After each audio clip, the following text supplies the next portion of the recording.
4 dias depois de ter assumido como ministro das Relações Exteriores, José Serra viajou para a Argentina com uma missão: fortalecer as relações com o principal parceiro do Brasil, especialmente agora que os dois países têm governos mais alinhados.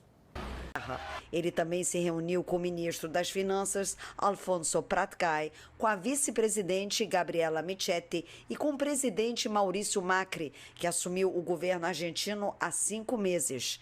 Em entrevista, o ministro brasileiro disse que Macri convidou o presidente interino Michel Temer para visitar o país. 6,9%. Nuestra principal tarea, que hoy la que me compromete, es reducir la pobreza.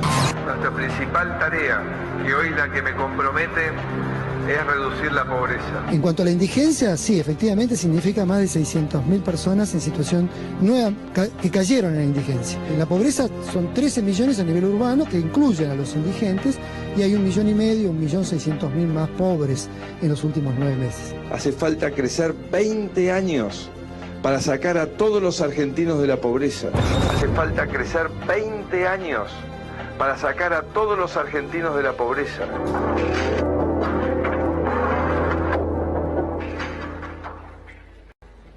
En minutos vamos a estar repasando toda esta historia de mentiras, de promesas absurdas, de falsedades, de cinismo, de hipocresía del gobierno, desde la campaña pasando por el primer año y algo más de gobierno. Pero antes vamos a ir con algunos datos complementarios de lo que contenía el informe con Iván Jagroski. Vamos a precisar, Víctor Hugo, para que la gente vea cuáles son los datos que la UCA hoy determina que había proyectado correctamente. Y si yo no malentiendo mal, después lo vamos a conversar con el invitado, porque tienen alguna similitud con los que había publicado el año pasado. Vamos a verlo en el Wall, aquí en la pantalla de C5N. 32,9% la pobreza, 13 millones de argentinos son pobres. Esto ya es a 15 meses del gobierno del presidente Macri. Difícil para la gestión presidencial achacárselo, dicho mal y pronto, a la gestión anterior, a la gestión de Cristina Kirchner, donde, según la Universidad Católica Argentina, había concluido con 29 puntos de pobreza. Vamos a la siguiente placa, que tiene que ver con lo que la Universidad Católica Argentina determinó que eran indigentes. ¿Cuántos argentinos son indigentes? Casi el 7%. 2,7 millones de argentinos son indigentes según la Universidad Católica Argentina. ¿Qué importancia cobra, Víctor Hugo, que lo diga la Universidad Católica? Bueno, que la Alianza Cambiemos, cuando era oposición, utilizaba los datos de la Universidad Católica como un back, si se quiere, o donde sostenerse en términos de cifras vinculadas a las políticas sociales. Bueno, ese, no sé, quiero decir, esa Biblia, esa enciclopedia que Cambiemos usaba para criticar al kirchnerismo, hoy le da a su propia gestión que empeoró considerablemente la situación social en la República Argentina. Vamos a ver la última, que es lo que de alguna manera consolida esto que conversábamos antes. Son 1,5 millones más de argentinos son pobres y 600.000 argentinos más son indigentes, infelizmente, en la República Argentina.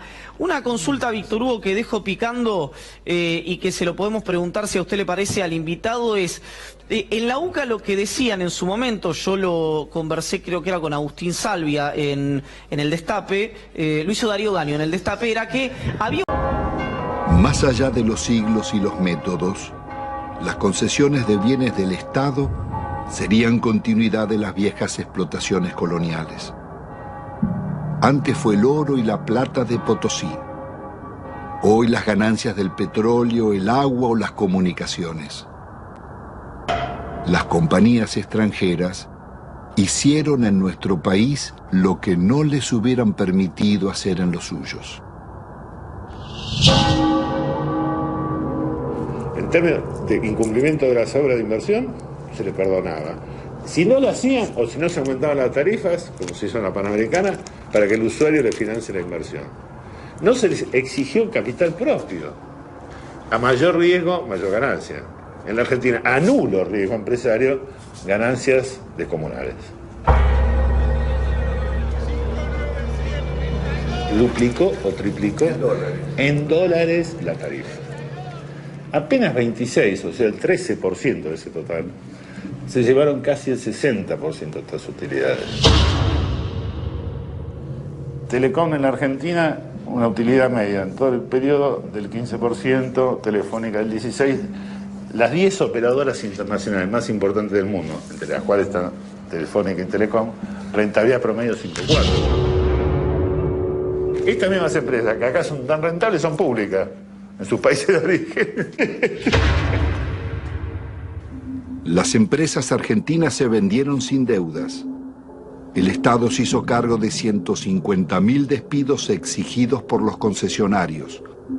Las principales inversiones vinieron de España y Francia. Entel se vendió por la quinta parte de su valor a Telefónica y Telecom. La endeudaron por $6.000 millones.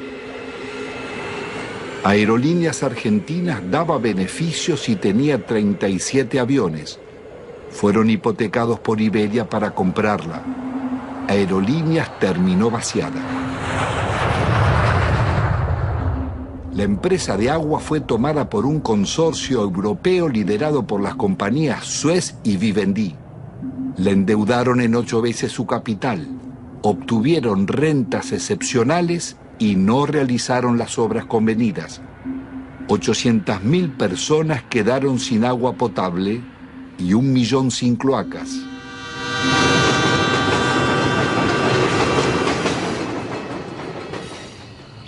Quizás no exista en la historia nacional un vaciamiento igual al de los ferrocarriles. Fue el mayor golpe que sufrieron las economías. Às custas de todo um sistema de comunicações que, lamentavelmente, está todo comprometido, com raríssimas exceções, o senhor sabe disso. O que se passa é que a população é enganada. Ela não tem ideia do que está se passando. Ela não percebe que está caminhando para um abismo. O abismo em que daqui a pouco o desemprego do lado está batendo na nossa porta. Veja como não tem nenhum sentido essa discussão imbecil de fazer projeto de educação, de saúde, não adianta. Porque toda a riqueza nacional está indo embora. Esse é o ponto. Então, há que, nesse instante, produzir, e isso é difícil até de dizer porque causa um mal-estar, mas é preciso que exista uma ruptura com o que aí está. É preciso que se diga no Senado, mas a nossa taxa de juros é a maior do planeta. Então essa história de dizer que os capitais fogem é conversa fiada.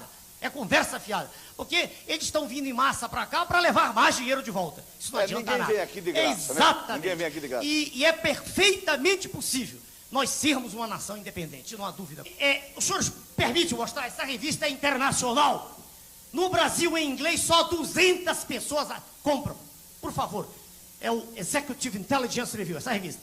Essa revista mostrou, em 29 de agosto do ano passado, quem comprou a Vale do Rio Doce.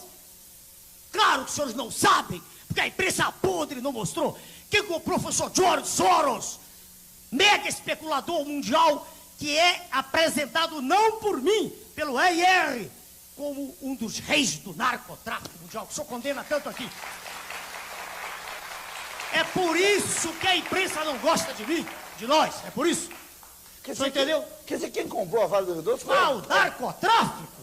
Quem comprou a Vale do Rio Doce foi o narcotráfico. Eu não posso provar, mas é a revista internacional, citado especificamente como um dos homens que... citado, está grifado aqui especificamente. O senhor percebeu? Quer dizer, essas coisas não saem nos jornais. Agora, os jornais não querem que o doutor Enéas seja candidato a presidente. Não interessa. Quando a Vale do Rio Doce foi privatizada, um crime de lesa pátria, crime colossal contra o povo brasileiro. Eu tenho na mão de um colega, por favor. O senhor pode me dar aí, doutor Passes, por favor. Naquela época... Pode entrar aqui. Por favor, doutor Passes, é do nosso partido. Nessa época... Não, eu queria um trabalho do Almirante, que escreveu na época no jornal. Um almirante, um homem respeitadíssimo, né? Almirante Roberto Gomes Silva, escreveu um artigo no jornal Ombro a Ombro, em que ele faz uma análise circunstanciada do que era a Vale e por que não podia ser privatizada. O coronel Schirmer, diretor desse jornal, mandou isso para toda a grande imprensa. Não saiu uma linha em jornal nenhum.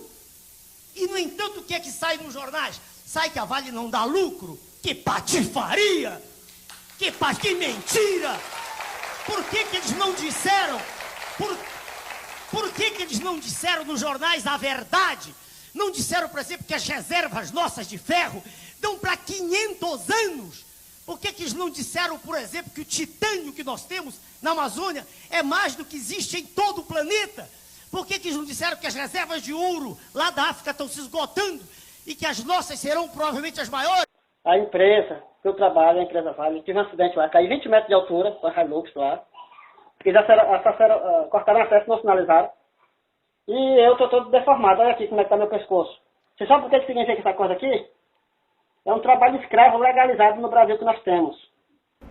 Em um primeiro momento, é difícil imaginar como alguém pode estar vivendo com uma sequela como esta. Há 3 anos, Marcos sabe como é enfrentar todo tipo de dificuldade. A foto mostra como ele era até 18 de setembro de 2012, dia do acidente. Fui trabalhar em Carajás lá, e aí o pessoal da Vale lá, os funcionários lá lavraram acesso, não sinalizaram a ladeira. E aí eu fui de noite de 6 às 15, em 9 horas nós caímos num buraco lá, aproximadamente 20 metros de altura, com a Hilux subindo para cima. E eu me deu esse problema no pescoço aqui, né? Segundo os médicos, muitos dizem que quebrou, outros dizem que não quebrou, então é uma bagunça. Eu preciso de tratamento hoje, né? O que eu mais preciso...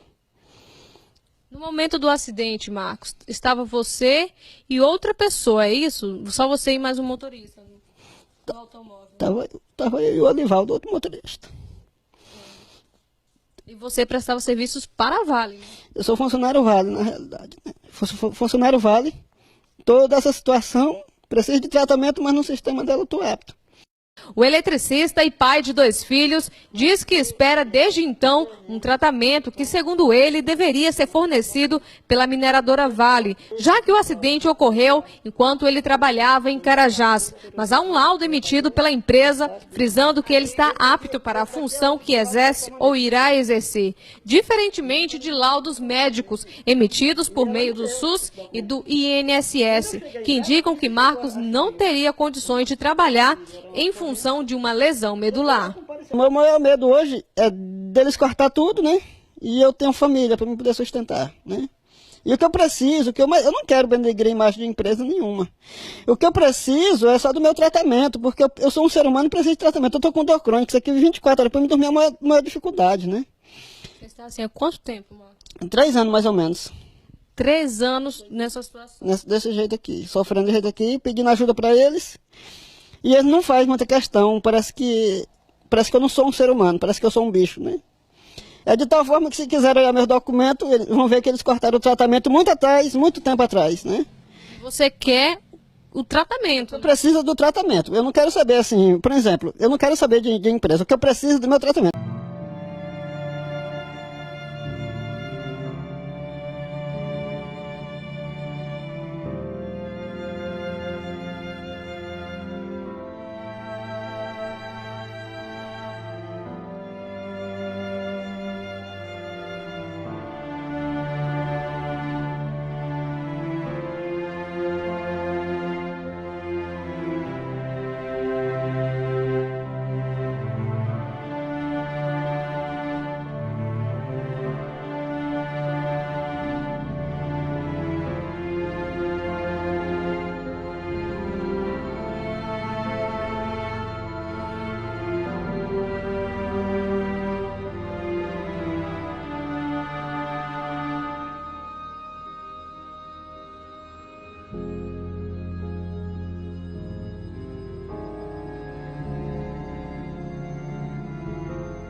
Que caldo vermelho.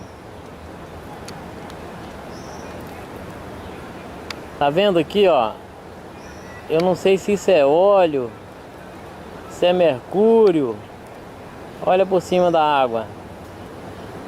Toda a extensão do Rio Doce, isso tá aí, ó. Terrível. E olha, a mídia está dizendo que houve abalo sísmico. A mídia está dizendo que houve abalo sísmico. E eles vão repetir essa mentira 1000 vezes para você acreditar e a empresa ficar livre das multas, ficar livre das indenizações, sendo que tem laudo aí do Ministério Público dizendo que avisou, informou que haveria esse risco. É isso aí, pessoal. E não pense você que o governo trabalha para você. O governo trabalha para as multinacionais. A mídia não está te defendendo. A Rede Globo disse que houve abalo sísmico, mas a TV Bandeirante desmascarou ela dizendo que o abalo sísmico que houve foi por causa da detonação de explosivos arrebentando as pedreiras de minério de ferro. Então não caia nessa aí. Tudo que vive debaixo d'água está morto. Os peixes estão nadando, preferindo morrer do lado de fora do que ficar na água do Rio Doce.